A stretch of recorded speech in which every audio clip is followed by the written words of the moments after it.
বন্ধুরা,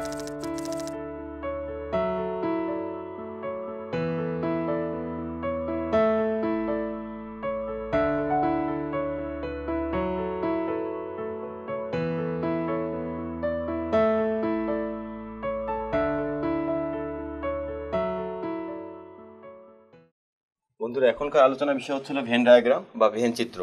তো একটু আগে আমরা যে সেটগুলো দেখিয়ে আসছিলাম তাদেরকে প্রথম জ্যামিতিক রূপটা দিয়েছিলেন আমাদের হলো জন ভেন, আর তার নাম অনুসারে এটাকে রাখা হয়েছে ভেন চিত্র। তো জন ভেন যে কাজটা করেছিলেন যে A set, B set, C set বা সার্বিক সেট, এগুলোকে তিনি জ্যামিতিক আকারে প্রকাশ করার জন্য একটা আয়তাকার ক্ষেত্র আর কিছু বৃত্তাকার ক্ষেত্র দিয়ে তিনি এই ভেন ডায়াগ্রামটা তৈরি করেছিলেন। তো বিষয়টা ঠিক কিরকম যে আয়তাকার ক্ষেত্র দ্বারা তিনি সার্বিক সেটকে ইন্ডিকেট করেছিলেন, সার্বিক সেট, আর কিছু বৃত্তাকার ক্ষেত্র অর্থাৎ এই বৃত্তাকার ক্ষেত্র দিয়ে তিনি সেটকে প্রকাশ করেছিলেন। তো এই আয়তাকার ক্ষেত্র আর এই বৃত্তাকার ক্ষেত্র ইউজ করলে আসলে আমাদের সুবিধাটা কি হয়? সুবিধাটা হচ্ছে যে আমরা এই আয়তাকার ক্ষেত্র এবং এই বৃত্তাকার ক্ষেত্র দিয়ে আমরা খুব সহজে সেট এবং সেটের যে বৈশিষ্ট্যগুলো আছে এগুলো আমরা খুব সহজে চিহ্নিত করে ফেলতে পারি। যেমন আমরা সেটের অপারেশনের মধ্যে দেখছিলাম যে সংযোগ সেট, ছেদ সেট, নিশ্ছেদ সেট, এগুলো কিন্তু আমরা খুব সহজে ভেন ডায়াগ্রামের মাধ্যমে বের করে ফেলতে পারি। তাহলে চলো বন্ধুরা, কিভাবে আমরা এগুলো খুব সহজে বের করে ফেলতে পারি সেগুলো এখন একটু দেখে নিই। আচ্ছা বন্ধুরা দেখো, আমি বোর্ডের মধ্যে দুটো সেট লিখছি, একটা হচ্ছে এ সেট আর একটা হচ্ছে কি বলতো বি সেট।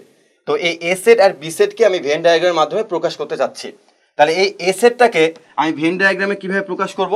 অবশ্যই একটা সার্কেল নিব এবং সার্কেলের মধ্যে আমি যে এই যে উপাদানগুলো আছে এই উপাদানগুলো আমি এখানে লিখব 1 2 3।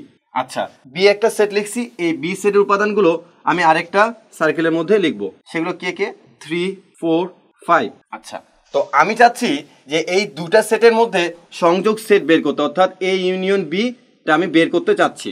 সেটা কিভাবে বের করতে যাচ্ছি সেটা আমি যাচ্ছি ভেন ডায়াগ্রামের মাধ্যমে। আচ্ছা, তো এটার জন্য আমাকে যে কাজটা করতে হবে, আমি ফার্স্টে একটা আয়তক্ষেত্র আর্ট করলাম। এখন এই আয়তক্ষেত্রের ভেতরে এই দুইটা সার্কেলকে আমি এখানে প্রবেশ করাবো। এখন দেখো, আমি যখন এই দুইটা সার্কেলকে এখানে নিয়ে আসবো তখন কি ঘটতে পারে? তো ফার্স্টে একটু দেখো, এ সেটের উপাদান কি? অবশ্যই 1 2 3, আর বি সেটের উপাদান কি 3 4 5। তাহলে কি আমরা দেখতে পাচ্ছি যে এদের মধ্যে কোনো কমন উপাদান আছে কিনা? দেখো তো, যে এ সেটের মধ্যে 3 আছে আর বি সেটের মধ্যে কি আছে বলতো? 3 আছে। অর্থাৎ আমি যখন এই দুইটা সেটকে এখানে নিয়ে আসবো তারা কিন্তু আলাদা আলাদা হয়ে থাকবে না। কেন আলাদা আলাদা হয়ে থাকবে না? দেখো, তাদের মধ্যে একটা কমন উপাদান আছে, আর যেহেতু কমন উপাদান আছে এই জন্য দুইটা বৃত্তকে যখন আমি এখানে নিয়ে আসবো তারা অবশ্যই একটা ওভারল্যাপিং করবে। সেটা কিরকম? দেখো, আমি একটা এ সেট এখানে লিখলাম আর একটা আমি এখানে বি সেট অ্যাড করলাম। তো দেখো তো, এই জায়গাটা কি কমন মনে হচ্ছে না? অর্থাৎ এই যে জায়গাটা, এই জায়গাটা অবশ্যই কি কমন মনে হচ্ছে। তো এটা হচ্ছে আমাদের এ সেট, এটা হচ্ছে আমাদের বি সেট। আর যে জায়গাটা আমাদের কমন মনে হচ্ছে, অর্থাৎ আমি বলছিলাম একটা ওভারল্যাপিং করবে, এই জায়গাটার নাম আমি দিলাম ওভারল্যাপিং সেটস। তাহলে দেখো যে এখানে আমাদের তিনটা অঞ্চল তৈরি হয়ে গেছে, যে একটা দুইটা তিনটা, বাইরেটা কথা বাদ দিলাম। এই তিনটা অঞ্চলের মধ্যে আমরা কাদেরকে কাদেরকে রাখবো? তো দেখো, এ সেট হচ্ছে আমার এই যে এইটা, আবার বি সেট হচ্ছে আমার এই যে এখানে এটা। তো আমরা এখানে একটা কমন এরিয়া পাচ্ছি। আচ্ছা, তাহলে দেখো যে 1 2 3, আমরা এ সেটের মধ্যে যখন 1 2 3 লিখতে যাব তখন কিন্তু আমরা এখানে 3 লিখতে পারবো না, আমাদেরকে 3টা লিখতে হবে এখানে। কেন আমরা 3টা এখানে লিখবো? কারণটা দেখো যে এ সেট আর বি সেটের কমন এরিয়া হচ্ছে এটা, আর 3 কিন্তু এ সেটের মধ্যেও আছে বি সেটের মধ্যেও আছে। এই জন্য 3টা আমাকে অবশ্যই এই ওভারল্যাপিং জায়গাতে বা এই কমন জায়গাটাতে আমাকে লিখতে হবে। আচ্ছা, এরপর আমার বি সেটের মধ্যে কে কে আছে? এখন দেখো 3 4 5, 3 অলরেডি লেখা হয়ে গেছে কমন জায়গাতে, আর 4 5 আমি এখানে লিখবো। আচ্ছা, এখন দেখো আমাকে বের করতে বলা হয়েছে এ ইউনিয়ন বি। তো এ ইউনিয়ন বি এর ওখানে আমি বলছিলাম যে এ সেট আর বি সেটের মধ্যে যে যে উপাদানগুলো থাকবে তাদেরকে আমরা এই সেটটার মধ্যে লিখবো। তাহলে দেখো যে আমরা এই ভেন ডায়াগ্রামের মধ্যে আর্ট করার ফলে আমাদের কি সুবিধা হয়েছে? আমরা দেখতে পারতেছি যে এই ভেন ডায়াগ্রামের মধ্যে 1 2 3 4 5, অর্থাৎ যে কয়েকটা আমরা উপাদান দেখতে পারতেছি তাদেরকে নিয়ে যদি আমরা এখানে একটা সেট তৈরি করি তাকে আমরা কি বলবো বলতো? ইউনিয়ন সেট অথবা সংযোগ সেট। এই ভেন ডায়াগ্রামের মধ্যে কিন্তু একটা উপাদান কিন্তু দুইবার আসা কিন্তু এখানে কোনো সুযোগ থাকতেছে না।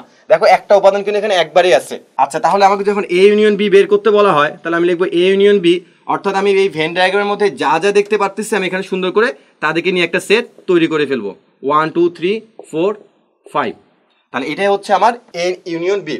আচ্ছা, এখন যদি আমাকে বলে যে এখান থেকে আমাকে এ ইন্টারসেকশন বি বের করতে বলছে, এখান থেকে আমাদেরকে এ ইন্টারসেকশন বি বের করতে বলছে। তো ইন্টারসেকশন মানে আমরা কি জানি যে দুইটা সেটের কমন এরিয়া। তার মানে দেখো তো যে এই জায়গাতে যে আমাদের একটা ওভারল্যাপিং যে একটা সেট আছে সেটা তাহলে অবশ্যই কি বলতো? আমাদের ইন্টারসেকশন সেট বা ছেদ সেট। তাহলে আমি বলবো যে আমার এখানে 3টা হচ্ছে ছেদ সেট বা এ ইন্টারসেকশন বি। ওকে, এখন যদি আমাকে বলা হয় যে এই সেট থেকেই আমাকে বের করতে হবে ডিফারেন্স সেট, সেটা কিরকম? তোমাকে এখান থেকে বের করতে বলা হয়েছে যে এ বাদ বি বা এ মাইনাস বি সেট।